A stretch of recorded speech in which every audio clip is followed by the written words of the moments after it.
ঝাল তেতো অনেক রেসিপি তো তোমাদের কাছে শেয়ার করলাম। তো তোমরা কি সেগুলো বানিয়েছো? যদি না বানিয়ে থাকো আমার চ্যানেলে গিয়ে দেখে একবার ফটাফট বানিয়ে নাও।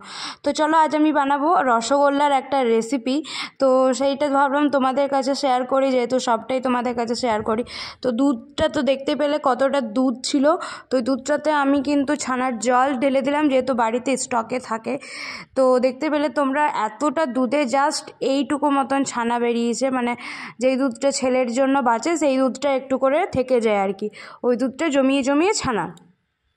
এবার দুধটা ফেলানো যাবে, হঠাৎ মাথার মধ্যে এলো যে রসগোল্লা বানাবো, মানে কিছু একটা মাথায় আমার আসবে, মানে ফেলানোর পাত্রী আমি নই। তো আমি এখানে বানাতে চলে এলাম। এখানে ছানাটা ফাটাবার পর তোমরা দেখতেই পেলে এখানে ছানাটা আমি তুলে নিলাম। এরকম ঝাঁঝরা করে তোমরা তুলে নিতে পারো। আর একটা সুতির কাপড় নেবে, ভালোভাবে জলটাকে নিংড়ে নেবে। আমি একটু ঠান্ডা জল ভালোভাবে ওপর থেকে দিয়ে দিয়েছি কলটা চালু করে।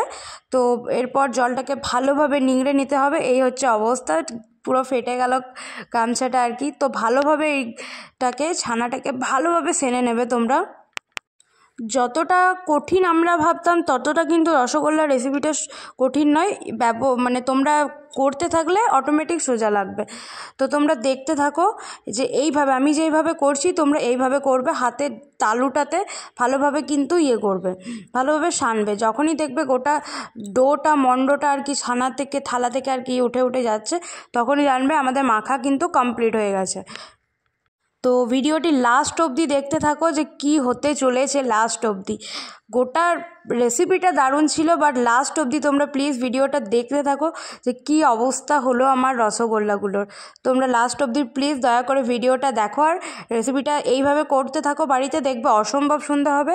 কিন্তু আমার ভাগ্যটা সেদিন খারাপ ছিল যে রসগোল্লাগুলো আমি খেতে পারিনি আর কি, কাউকে দিতেও পারিনি, খুবই কষ্ট হয়েছিল।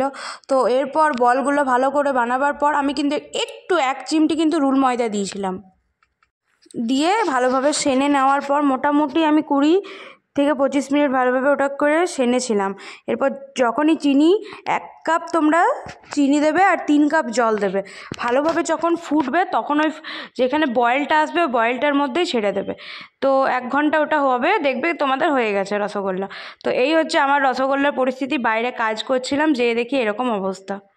দেখা হচ্ছে।